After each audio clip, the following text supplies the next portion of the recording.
Today is Thursday, June 29th. This is the Post Up. I'm the producer, Ryan Sampson. I'm joined by my two guys, Dexter Henry, Brandon London. Guys, how you doing today? Doing great today. Doing great. Not going to get Brandon catch me slipping saying I'm not doing great. Doing great. There you go. You see, it's all about culture around here. It's a beautiful day in Zamunda. That's what I got to say about that. Let's kick this. It is a beautiful day, guys. And we got some good stories here, some juicy ones. Let's start off with our top story here. Braxton Berrios, now who plays for the Miami Dolphins, was a former New York Jet, was dating Solphia Culpo. And Solphia Culpo decided to take to social media and she expressed that it was a rough end to their relationship as they had reportedly broken up earlier this year. Braxton Berrios decided to go to Instagram and tell his side of the story and said it was a mutual breakup. But then Sophia's got the receipts and she had to post the receipts from the text message exchange between Braxton and her saying, Braxton said, I want to go. I do want to be with you. And then we heard some other rumblings in the tweets and the text messages showed maybe Braxton wasn't telling the truth. How do you guys feel about this whole story playing out on social media? Man, Slim Shady, what is you doing, bro? Like, what is you doing, Braxton Berrios? Like, did you see the video of him in the car? Too? Really nice car, leather seats, interior, all that.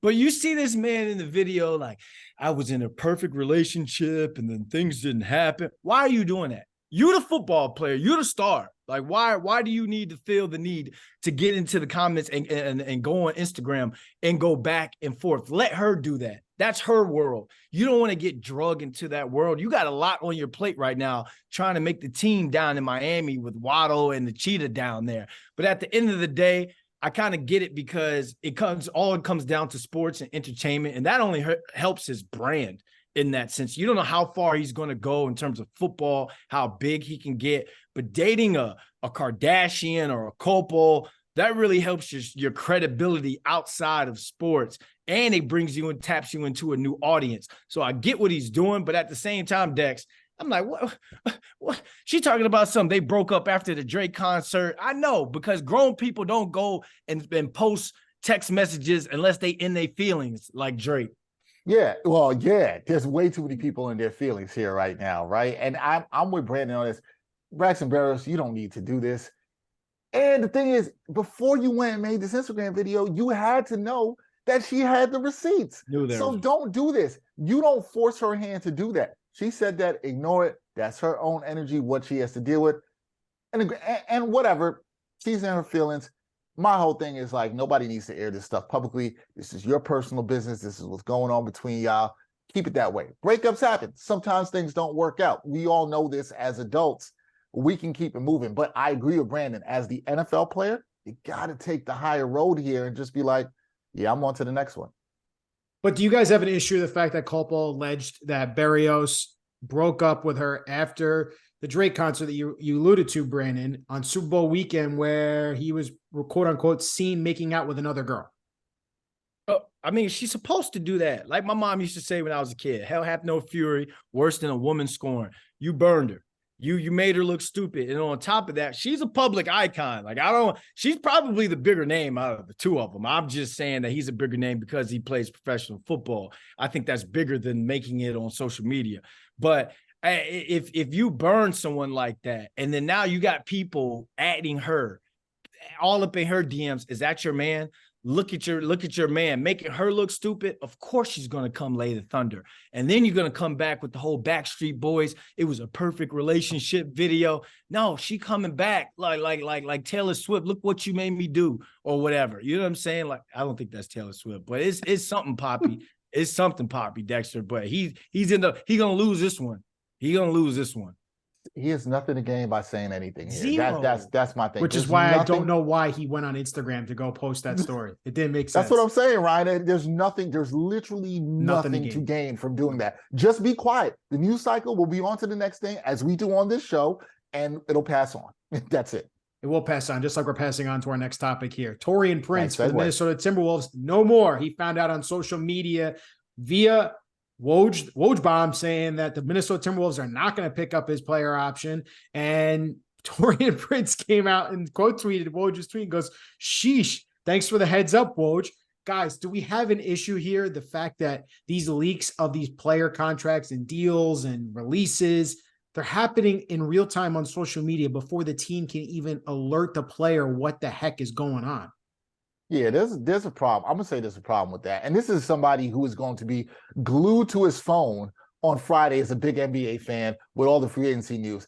I do have a problem with this. Like, come on. The teams, you can at least alert the agent first, who can then tell the player or directly to the player. Come on, you can get this done, especially when it comes to these guys who are in the middle class of the NBA, right? Who are saying like, okay, now I'm a free agent. Now I don't know what the market is going to be if I have to be out there. This is a shock. I think these guys understand the business, but damn, it would be nice to hear from the team force or at least your agent. You want to hear this from your agent before you see it from a tweet. And probably how it went down for Taurean Prince is somebody probably tweeted him, was like, hey, bro, you're not with the Timberwolves no more? And that's how you probably found out.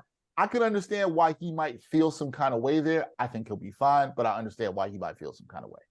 You got to feel some sort of way because these players are starting. You already don't trust the front office as it is because it's always IJB. It's just business. They'll trade you for a bag of nickels if they need to. But then for a leak to get out, that's one thing in the Giants facility. They always say family business is family business, which is why it even hurt even more. And you heard Saquon's, you could hear Saquon's voice when he voiced that frustration about those leaks that got out that made him seem like he was greedy. That you're already, when you're going through contract talks, you're going through it with the organization. The last thing you want is someone breaking news, especially when it's someone like Woj or Adam Schefter, breaking news to saying like, oh, this person's greedy or this person's cut. It's like what's up with that? But there's one thing I like what Giants GM Joe Shane allegedly did last year. Well, during the draft, when it was his first year with that old regime scouting group, he kind of leaked that false information saying that they were going to take Charles Cross with one of those top 10 picks. And that got out. And they knew all along they weren't going to take him. So he ended up firing a bunch of scouts, including one of the heads of the scouting departments last year from the old regime. I think that's what a lot of these GMs and stuff need to do. But half the time, fellas, it's the GMs, it's the higher ups that's leaking that information to the agents and all because they want leverage when it comes to these clients and these players. But at the end of the day, there's already that line in the sand when it comes from players and front office. Why allow things leak to make that line even wider, to push the sides apart even more? The only thing I wonder about here is and just to not put all the blame on the front office, I do wonder if the agent is the one who actually ended up telling Woj, but the agent wasn't able to get in touch with Taurean Prince at that time, which is still weird. You still want to make sure you get in touch with Taurean Prince before you give it to Woj. I think that will be the case if that's how it went down. If that doesn't mean that's how it went down. It could have been the front office that gave it to Woj, somebody in the front office. So there's so many different ways the information could have gone. I just think you at least got to make sure these players and their agents know. And if it's the agent, make sure your player knows. They got to know first before that. Yeah. Yeah, I think it's a cutthroat business, obviously, in professional sports, the relationships between the GM team and the players themselves. But regardless, I don't think any player should be finding out on social media how their future is going to plan out that right then and there. It should be coming straight from the GM or even the owner who has a relationship with the player. There's no excuse, in my opinion. The communication needs to be there. It feels like we're dealing with the same communication issues that Berrios and Culpo were dealing with towards the end of their relationship. Anyway, either way, that's a win for Woj though, because it's like, yo, you giving us the information before the player even gets it. Right. So when it comes to dropping that and being the first one to release that information, now that gives even more credibility to Woj because he's like, yo, he got the scoop before they even put the vanilla photo away. Yeah, it's not. I don't think it's so much on Woj or the other insiders. I think it's more on the team that has to have the responsibility of communicating to that player what's going on. All right, guys, next thing we got going on here is J.J. Watt announced on social media that he's going to be joining the CBS Sports team. Obviously, he just retired, playing the last couple of years in Arizona with the Cardinals. What do we make of J.J. Watt? Do we think he's going to do well? I don't know much about his personality in terms of, I mean, I know he can break down the game. He knows defense. He's the former league defensive MVP. I don't know much about his personality and what his role will be, but I say this is good for the game in the sense where, no disrespect, but there are a lot of older people on these shows that were playing in a different generation. So instead of when we're talking about the new rules in the league, hearing, oh, it's soft and back in my day, I don't want to hear that no more because this is what the league is now. So now this is a J.J. Watt who's a hybrid player who kind of come up watching the old school guys, took that tough old school football mentality, but also had to adapt to the new rules. You think roughing the passer didn't affect him at some point? He had to lay off. He couldn't fall on a quarterback's feet. So I want to hear a player talk about how the new players have to kind of adapt to the new rules and talk to us in that manner instead of the back in the day. But at the end of the day, it's a good move for JJ Watt. He brings credibility. Let's see what the personality's like. I thought Greg Olsen was going to be watching a dry racer board, but he's actually pretty entertaining and pretty educational when he talks. And so, I mean, JJ Watt, you're next up.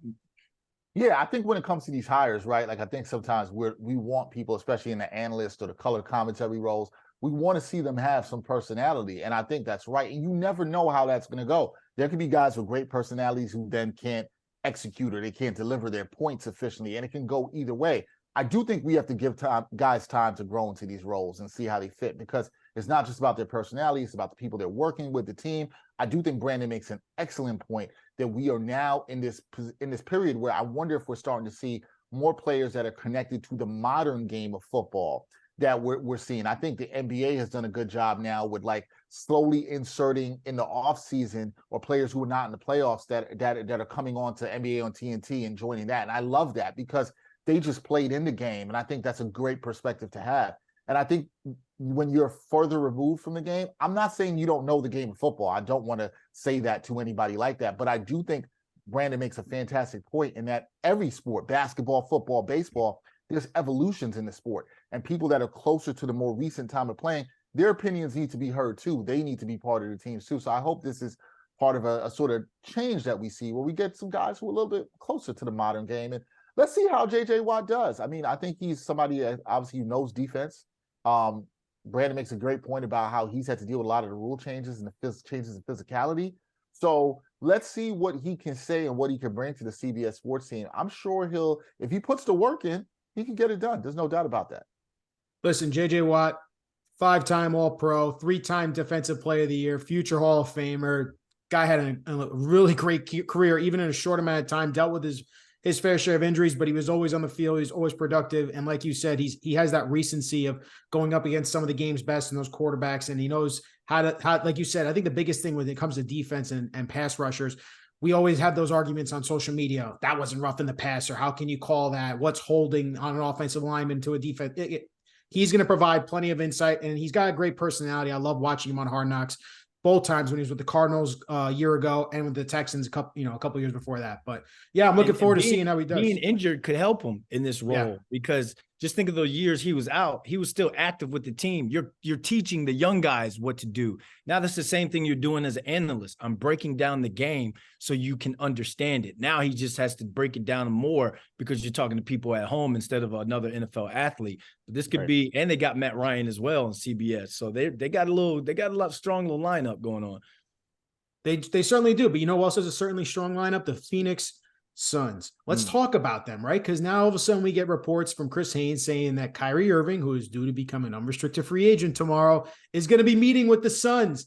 Guys, what do we have to say about this? Let me start with this. This is all leverage to me for Kyrie. Okay? This is leverage by Kyrie. The Suns, by the fact that they made the Bradley Beal trade, they are, and don't 100% quote me on this, I'm almost 98% sure about this. They are capped out. So they can't give him the max contract that he would want. But he wants to put pressure on the Mavericks to be like, hey, look, I'll go someplace else. Maybe I'll take a year deal for a lot less money. And he might, it's a threat of, does he want to team up with his boy KD again? Now, I'm going to shift away from Kyrie for 1 second here.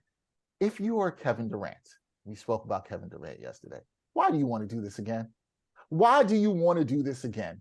I know that's your boy, but he's probably not going to be able to show up to work. That's the whole thing about Kyrie. We know he's talented. We know the man can hoop. We know he can ball, but you can't trust him to show up to work for a multitude of reasons that we don't have to all get into. But I just think this is a whole leverage play. I think it's a whole bunch of smoke. I'm not buying it. Not getting into the hype here. I don't think Kyrie Irving will be a Sun. Do they need a point guard? Absolutely.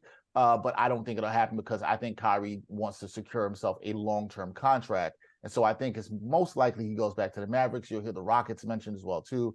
The Lakers will pop up in there, although I don't think they have enough cap space. But yeah, I think this is all leverage here. This is just a leverage play.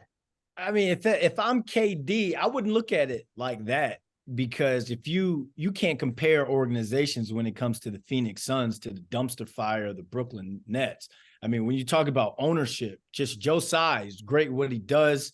He and his wife are great with the Liberty and the Nets. But Matt Ishbia is a player's owner.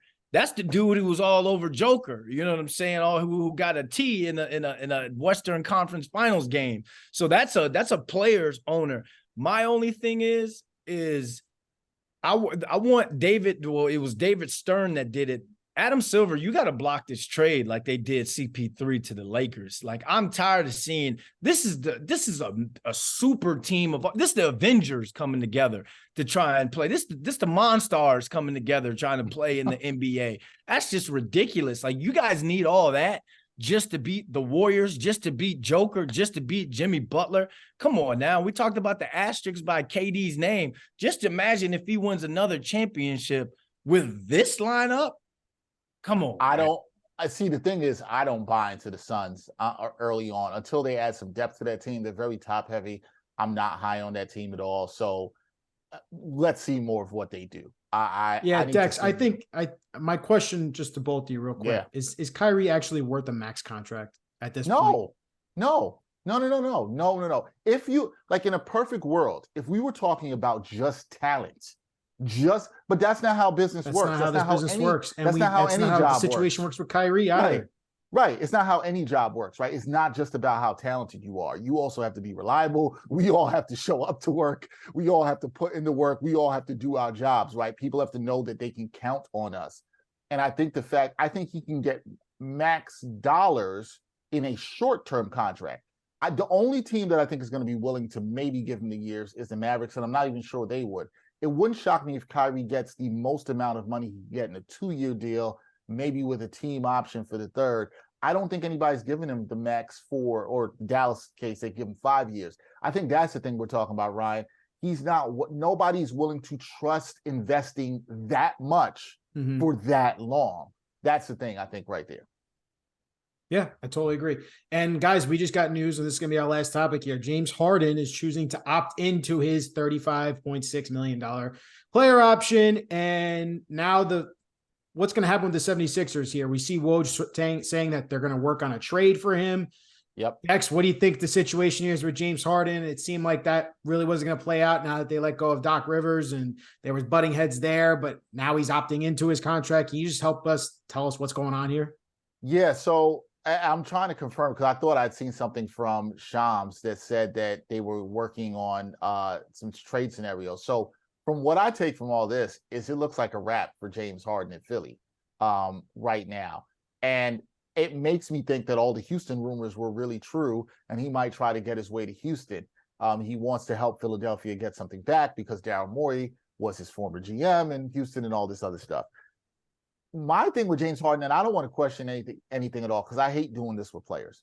If James Harden wants to go play in Houston, because we all know he loves the strip clubs and everything down there, and I understand why he does.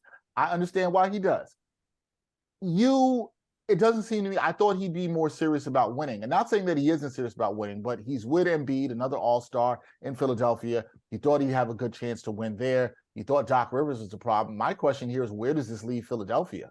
Yeah. Where do they go now? Now, I think what opens up for them is if Damian Lillard wants to leave Portland, they become an option for them to trade maybe Damian Lillard there, because they'll need somebody else to pair with Embiid. Also, where does this leave Embiid? Embiid might now want out.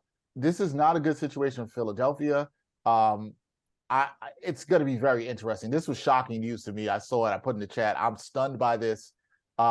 Really, and I don't think there's that, because for Harden, there's not that many teams with cap space. You're talking about Houston. You're talking about San Antonio, unless some other teams want to trade for him. And you're going to hear some other teams try to get active. Knicks fans, don't do it. No, please. I'm going to say this right now. Don't even bring up the rumors of that. The Nets obviously are not going to do this again. That's not going to happen. So it's going to be very interesting where he wants to get traded to. I think it would be Houston. And can the Sixers get back some stuff from Houston? That'll be interesting. We're seeing our boy Ian Bagley saying that the Clippers are expected to just be saw interested this. in, James Harden.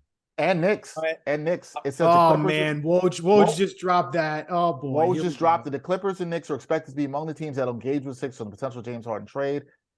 James Harden to the Knicks. Shams is saying that Harden and the Sixers are beginning to work on a trade out of Philadelphia, with Los Angeles expected to emerge as an interested team in Harden. So it Clippers seems seem to be all three of Clippers. these insiders are saying Clippers are going to be in on it. I'm gonna translate everything y'all just said in one sentence, one little phrase, and then we can end it out. No matter what you say, he's Kyrie Irving with a beard. That's what he's the same drama. He comes with the same drama as a Kyrie Irving. Maybe not inflammatory remarks, but the same type of drama you get from a Kyrie, you're starting to get from James Harden. And see, I disagree. I know what you're saying. Is there drama around James Harden, Brandon? Yes, I agree. Is it the same as Kyrie? He disappears. No. He disappears in big games. That's a great point, Ryan. That's a fantastic point. Kyrie disappears. He might not show up to work. Yeah, that's what I'm saying. He just doesn't show up to the arena. Kyrie just disappears off the planet. Like, if we're being honest, I trust James Harden to show up to work. I don't trust that in a big game he'll show up. Does that make sense? Yeah. That's the best way I'll put it, like that. He got everything he wanted in Philly. He forced his way out of That's a fair point. You're right. And got everything you wanted. You Yeah. left the relationship. You left a good relationship to go after the IG girl. And then you got the IG girl, and it's like, now I want out. The one thing I think, okay, so I think all that's fair that Brandon says. And I will add, I'm actually going to support Brandon's point to a degree. You have to take it one step back, right? We got to go before Brooklyn. He wanted out of Houston, right? And the way he came into camp out of shape. He wasn't showing up. Bad example for the young guys, all this other stuff, right? He gets to Brooklyn where he wanted to go. Now, I've given him grace on what happened in Brooklyn because what I heard from behind the scenes from people I know around the organization, a lot of it was he was pissed off that Kyrie Irving wasn't showing up to work. Right. And I understood. I actually rocked with Harden on that. However, to Brandon's point, you then wanted out. You get to Philly. You get paired with Joel Embiid. Now you want out of Philly. MVP candidate. And now you want out of Philly. Where's it going to work for you, bro? I don't know. Like that's what I'm saying. Yeah. Where's it going to work? We just talked about two guys, Kyrie and Harden, who we don't know how it's going to work out with these guys. We don't I don't know why. I get it. The talent it's toxic, but it's also it's that you want it. Like, I can make it work with this guy, but it never works out. When are you going to learn your lesson if you're an NBA team? I can't give you I'm sure James Harden's going to get another huge extension now when he gets traded to wherever he does. I don't know why he disappears in the biggest games. That's not a guy who I'd want to build my team around, if I'm being honest with you guys. Guys, this is the post up. I appreciate you both coming on again today. And this was awesome. Let's keep doing it again, man. All right. Appreciate y'all. Sure. All right, fellas.